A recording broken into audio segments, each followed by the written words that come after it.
I'm here with Austin Graff, who is an attorney. We're here at the federal courthouse in near City Hall in Manhattan. Lower Manhattan.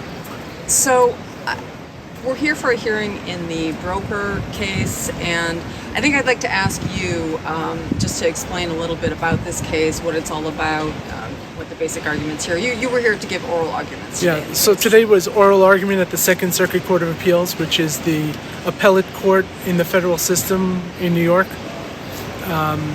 The case is about 90 plus current and former New York City Department of Education employees who at one point, some, if not all, refused the COVID vaccine and were put on leave without pay, which I call suspension without pay, without due process.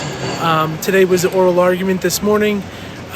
The court peppered me with a lot of questions about why is this not a state law issue as opposed to a federal issue.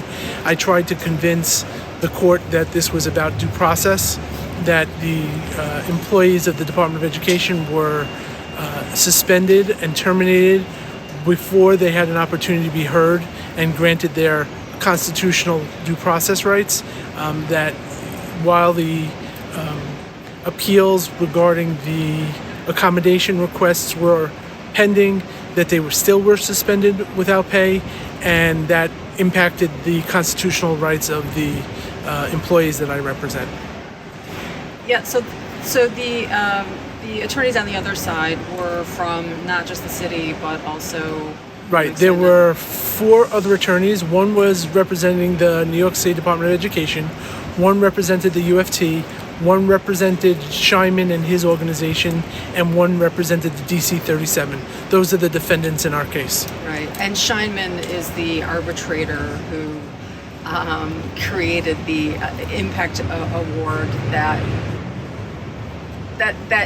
laid out how the vaccine mandate was implemented for teachers. Correct. He was the one who formulated the arbitration award, first with the UFT, then the CSA, and then as a result of the UFT award, all the city implemented the vaccine in accordance with that basic process that he created.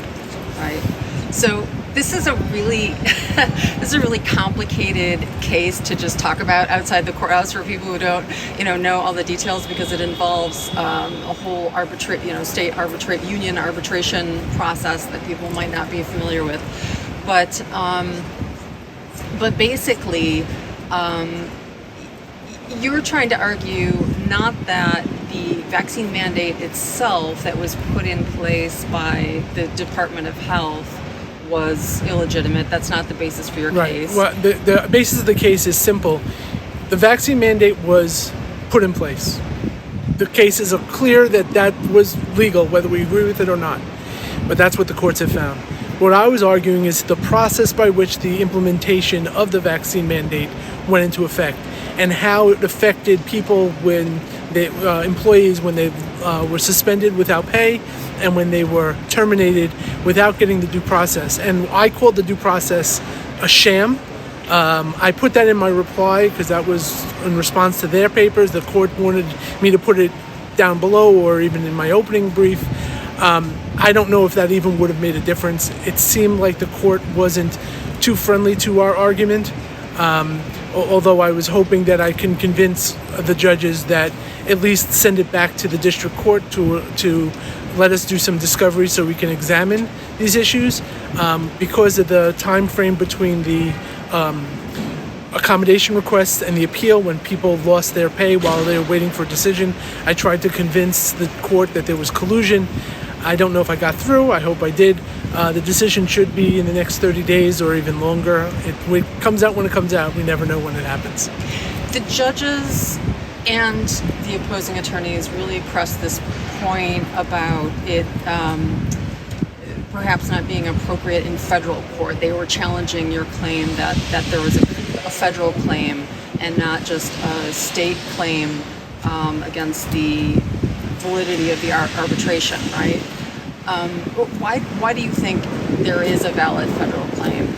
Because the employees of the New York State Department of Education had constitutional rights to their pay and to due process.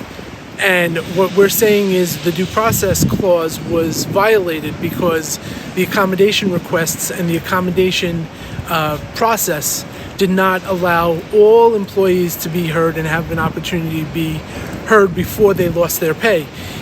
An employee who has either tenure or collective bargaining rights to due process their pay cannot be removed from them unless and until they have due process. What I was making the argument was that the employees lost their pay before the due process was completed.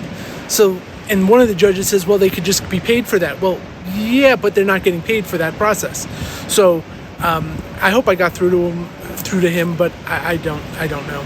That's the federal claim. It's the constitutional rights. Right. So what is the next step in this process? We have to wait 30 days or so, how long it takes. Depends upon the decision. There could be an appeal to the U.S. Supreme Court if we lose. If we win, then we go back to the district court for discovery and depositions and paper discovery and all that stuff. That's either up or down. That's where we're going. Right. Okay. Thank you. I want to also speak Absolutely. with some of the feel free. Some of your clients who are Absolutely. here. Yeah, they're plaintiffs. Plaintiffs, appellants. Plaintiffs, appellants at Yes. this point. Sure. So, but is there any final thing that you want to say about this case for people out there to understand what's at stake here? What I would say is, and one of the arguments made was, there was a tight time frame that school was starting. Constitutional rights do not get abridged and violated because the city was on a time frame.